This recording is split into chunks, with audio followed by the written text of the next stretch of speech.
Avec Éric Zemmour. Bonjour Éric. Bonjour. Alors après l'attentat de Bruxelles, une compassion, une solidarité se sont évidemment spontanément exprimées à travers l'Europe. Mais après, On est rodé. On a nos repères, nos habitudes, nos bougies qui éclairent longtemps et nos silences qui durent plus d'une minute. On a nos pancartes et nos fleurs, nos slogans débiles et nos larmes. Nos images de chaîne info et nos experts en djihad. On est paré. On sait ce qu'il faut savoir, mais pas ce qu'il faut faire.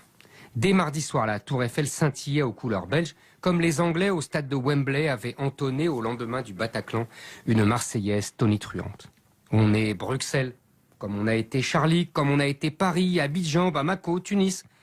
Déjà la routine perce sous l'émotion. Les foules sentimentales se serrent les coudes.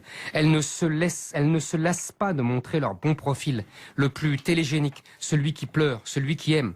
Elles refusent de se laisser emporter par le ressentiment, par l'esprit de vengeance, par la haine. Les foules sentimentales sont françaises, belges, allemandes. Elles ont un continent, l'Europe. Elles ont une histoire, les 70 ans de paix depuis la fin de la Seconde Guerre mondiale. Elles ont une idéologie humaniste, un succès d'années à batardi et laïcisé, du vieil universalisme chrétien à un « tous les hommes sont frères », dont le seul inconvénient est de ne pas être réciproque. Elles ont des institutions, celles de l'Union européenne, qui croient qu'on règle tout par la norme et par le droit.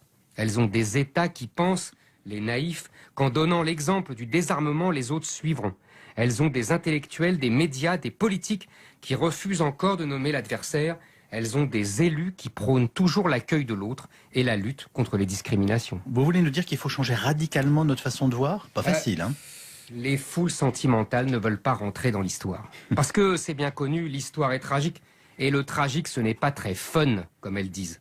Les foules sentimentales s'aveuglent pour avoir moins peur. Peur de ce qu'elles vont trouver au-delà. Peur de ce qu'elles vont trouver après. La guerre de civilisation, la guerre de religion, la guerre civile. Les yeux se dessillent, les cerveaux se désembrument, lentement, progressivement.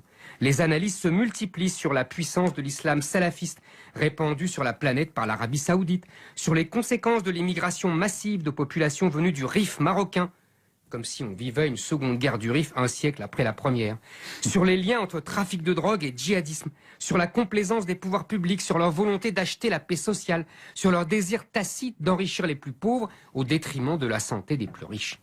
Les uns plaident l'aveuglement, les autres l'angélisme, les non-dits sortent des placards, les interdits d'hier deviennent vérité d'aujourd'hui, les foules sentimentales toujours endormies, sous anesthésie, s'éveillent. Les foules sentimentales redeviennent peu à peu des peuples, conscients de leur force et surtout de leur faiblesse, conscients qu'ils ne vivent pas dans le monde de oui-oui, qu'ils ont des ennemis qui veulent les soumettre à leur joug. Les peuples européens payent leur rééducation à l'histoire de morts par dizaines, par centaines, mais combien en faudra-t-il pour que la leçon soit complète ?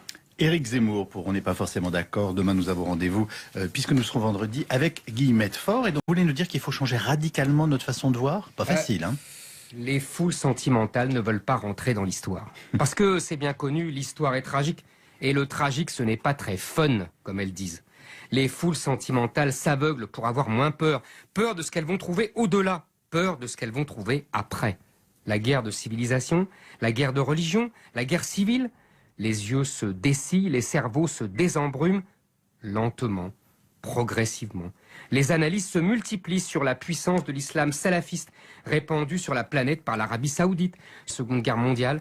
Elles ont une idéologie humaniste, un succès d'années à batardi et laïcisé, du vieil universalisme chrétien à un « tous les hommes sont frères », dont le seul inconvénient est de ne pas être réciproque. Elles ont des institutions, celles de l'Union européenne, qui croient qu'on règle tout par la norme et par le droit. Elles ont des États qui pensent, les naïfs, qu'en donnant l'exemple du désarmement, les autres suivront.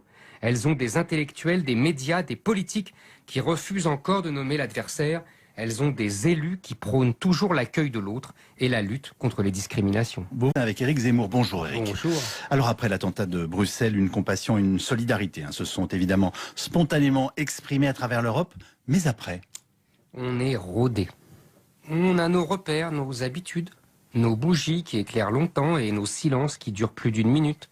On a nos pancartes et nos fleurs, nos slogans débiles et nos larmes. Nos images de chaîne info et nos experts en djihad. On est paré. On sait ce qu'il faut savoir, mais pas ce qu'il faut faire.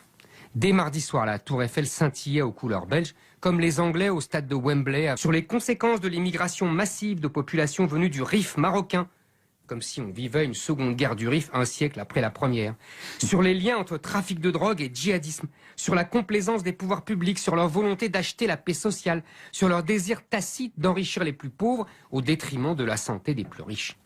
Les uns plaident l'aveuglement, les autres l'angélisme.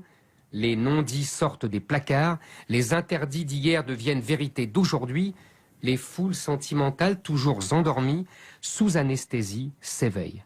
Les foules fait entonner au lendemain du Bataclan une Marseillaise tonitruante. On est Bruxelles, comme on a été Charlie, comme on a été Paris, Abidjan, Bamako, Tunis. Déjà la routine perce sous l'émotion. Les foules sentimentales se serrent les coudes. Elles ne se lassent pas de montrer leur bon profil, le plus télégénique, celui qui pleure, celui qui aime.